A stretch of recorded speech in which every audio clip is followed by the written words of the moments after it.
What is up, Ninja? OJ over here from PlayerEssence, and welcome to the PE Nintendo Switch and gaming news video. Today, we've got some great information on Pokemon for the Nintendo Switch. Well, not really a ton of information, but just stuff that the Pokemon CEO has said about the system. In addition to that, we have Travis strikes again and No More Heroes information as well. So let's go ahead and get right into this article. So the Pokemon CEO on what Nintendo Switch means for Pokemon and not ruling out accessories plus more. So aside from Pokemon Go, Nintendo Switch was another topic Bloomberg brought up during its interview with the Pokemon CEO Ishihara. Ishihara kept quiet for the most part about the upcoming game for the Nintendo Switch console, but spoke about the system in more general terms. Ishihara said that the Nintendo Switch provides an opportunity to create something that goes deeper and with a higher level of expression. Playing on an HD TV also affords a whole different world with graphics and sound, Ishihara commented, and said that he wouldn't rule out releasing accessories for the system as well. So here's the full statement from Ishihara saying, quote, "With the Nintendo Switch, we see it as a chance to create Pokemon that goes deeper and with a higher level of expression. As a result, that makes it an extremely important platform. Right now, we're using 7 to 8 inch screens, but on a high definition TV, you can express a whole different world with graphics and sound. Until now, games were made as one for one person, but now you can go home and play with everyone. So how do we tackle these themes? And how do we make sure it's not complicated? I can't say that we'll release accessories, but I'd like to think of that possibility. Unlike smartphones, the Nintendo Switch is not a game device that assumes that there's constant network connectivity.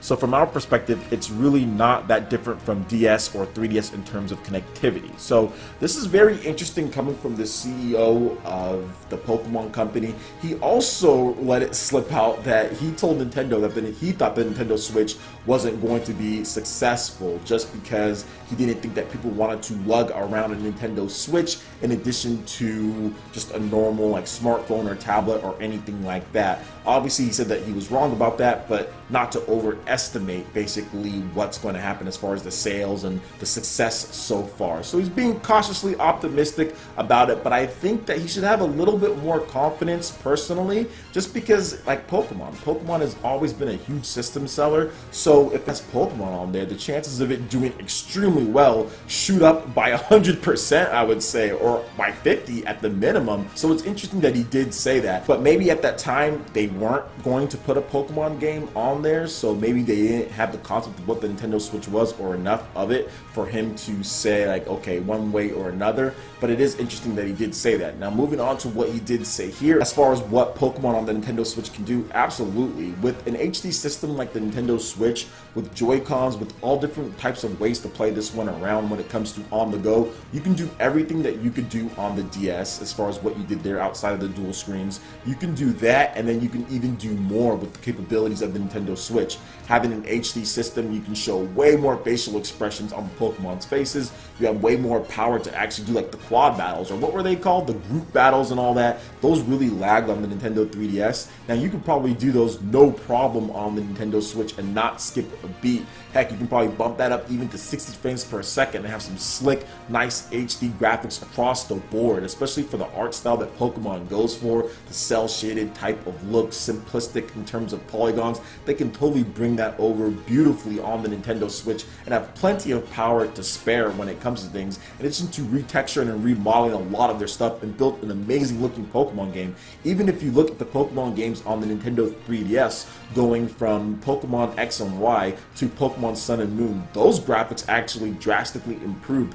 Pokemon Sun and Moon look a lot better than Pokemon X and Y, so I'm loving the fact that they're going to be bringing this over to Nintendo Switch, and you can still get that experience that you would expect on a portable system, but then you can also get a brand new experience that you've never really experienced before on a home console, one that was built in mind for a home console in addition to a portable. We haven't seen that from Game Freak and a mainline Pokemon game before, because the Super Game Boy and stuff like that doesn't really count, or the Game Boy Advance player, those were still portable games just kind of put in there for that. This one actually is being designed in mind, like he said, with like the HD graphics and having all of that. So this is definitely going to be something that's big big for Nintendo. This is going to be big for the sales of the system. Obviously, it's going to help out dramatically to have a mainline Pokemon game on there, and I can't wait to see what they have to offer us when it comes to Pokemon, because that's still one of my favorite franchises, but I'm just kind of waiting for that big HD debut, and this is it. And I couldn't have asked for something better than this, because I can play it at home on the TV in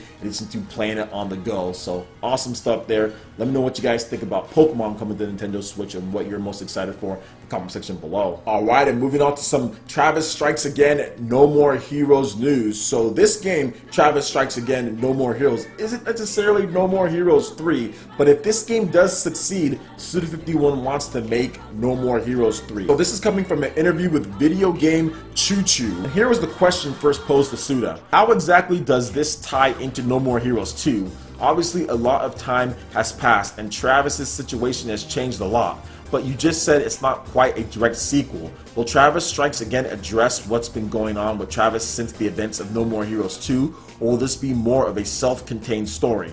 Here's what Suda had to say on the matter. Quote, well, again, it's not a direct sequel to No More Heroes 2. Though they are directly related and take place in the same universe, Travis Strikes Again No More Heroes takes place 7 years after the events of No More Heroes 2.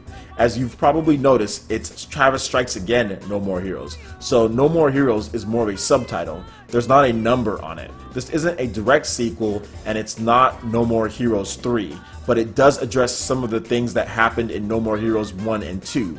While it's sort of a continuation of that stuff, it's not a direct sequel, partially because No More Heroes is about one assassin against other assassins, and this isn't like that. This isn't exactly a spin-off, or something like that, and while it's not a direct sequel, it is something of a stepping stone on the road to No More Heroes 3.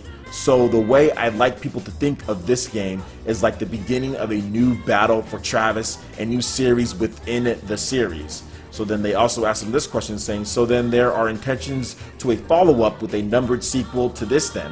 And then Suda had to say, yeah, if this succeeds, I definitely want to put out 3 someday. So once again, I was trying to tell people this online when it comes to it. It's not necessarily a spin-off, because some people were trying to put that on there. Oh, well, it's a spin-off. It's something that's not really associated with the main ones. Yeah, it is. It's just something brand new that they're making. It's so different from what they've done before, because it's like you have that one single assassin, you're going through the rankings, you have that lady that swindled you and all that stuff. So you're not doing that. You're doing something completely different. Heck, you're out here in the South, you're going into a video game console. It's supernatural. Although No More Heroes 2 had you flying in like a Gundam mech or whatever and fighting a boss battle there. So it was pretty crazy in that game as well, and the ending was absolutely bonkers in that game. But this game is completely different from that, since you're being transported into something. Still gonna have that classic No More Heroes gameplay that you know and love when it comes to slashing people up, but they're doing things differently as far as the collaborations,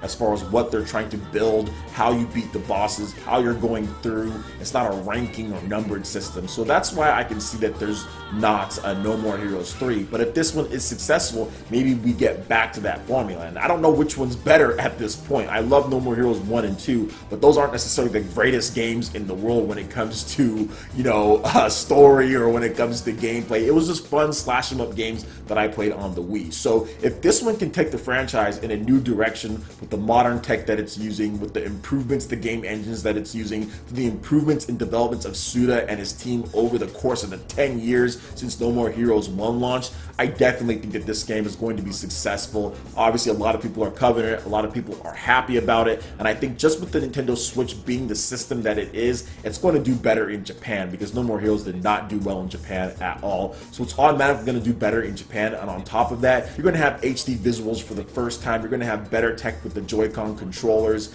and it's really cool. And obviously, it's really cool. It looks great. So I think this one's going to do better. I think it's going to be the best-selling entry in the franchise. I've said that before. I'll definitely say that again, and we will get that No More Heroes 3. So look out for this one, guys. I think a lot of you guys, especially if you love action games, you're going to love the attitude of Travis Touchdown. The writing is really good. So that's one thing that they nailed in the previous games, outside of the combat and stuff like that, was the writing and just some of the dialogue between the characters and the snarkiness of Travis. It's absolutely phenomenal, and it looks like, based on the trailer, that they're bringing that back for this one, so I'm super hyped for that. So let me know what you guys think about this news when it comes to Travis Strikes Again, No More Heroes in the comment section below. Alright, and moving on to the last article here, we have more news on Travis Strikes Again, No More Heroes. So Suda51 heavily hints at multiplayer for Travis Strikes Again, No More Heroes on the Nintendo Switch. Now, we did learn that the game can be played with single Joy-Cons. I talked about that, and there's been numerous articles. But does that mean that there could be some co-op, so you can set the Nintendo Switch down, split those Joy-Cons up, and hand one to someone else and play?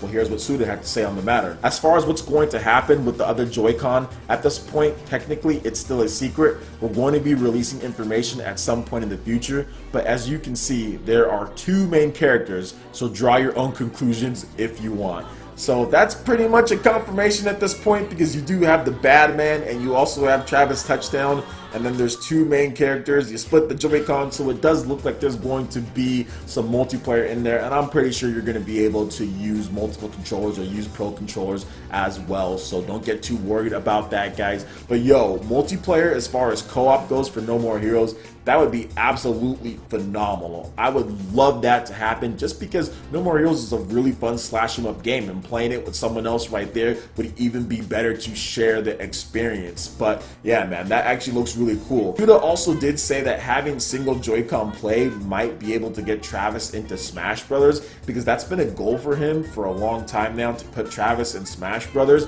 just because it'll increase the popularity of his character. And I think that with this exclusivity, just make sure you keep it exclusive. I think the fact that it came over maybe to the PlayStation was the reason why Travis wasn't seriously considered. I don't know about that, I'm just joking. But I think with this one, they keep it exclusive. It's a really good game. He makes a high quality title. I think Travis could definitely make it into the next Smash Brothers, or maybe there's another fan poll or something like that. But if this one really rocks, man, especially with these HD graphics, we have the local co-op, and people really love the character, and more people just try it out, because the last game did look outdated to a lot of people out there. If this one kind of fixes a lot of those issues, then I definitely think Travis could maybe make it in there. But I know Suda51 did say that. So let me know what you guys think about this. Would you guys be excited to play some multiplayer in Travis Strikes Again, No More Heroes? Let me know in the comment section below. Alright guys, that wraps it up for this video here. Go ahead and check out the links in the description below. We've got Facebook, we've got Twitter. Go ahead and give us a like and a follow on our social media. Really helps us spread the content of PlayerEssence across the interwebs, in addition to YouTube. Also, make sure you check out our Patreon page. Pledge any tier if you're to win some awesome prizes. In addition to that, we have Discord voice chat and $10 prize each upcoming for Mario Kart 8 Deluxe, Splatoon 2, and more. So support PE Live and PE Arena right here on PlayerEssence. Also, make sure you hit that like button if you did like this video. Lets me know you guys want more content like this going forward in the future. And subscribe to PlayerEssence for the latest news, reviews, discussions, and more. Thank you so much for watching, and we'll catch you ninja for the next video. Peace.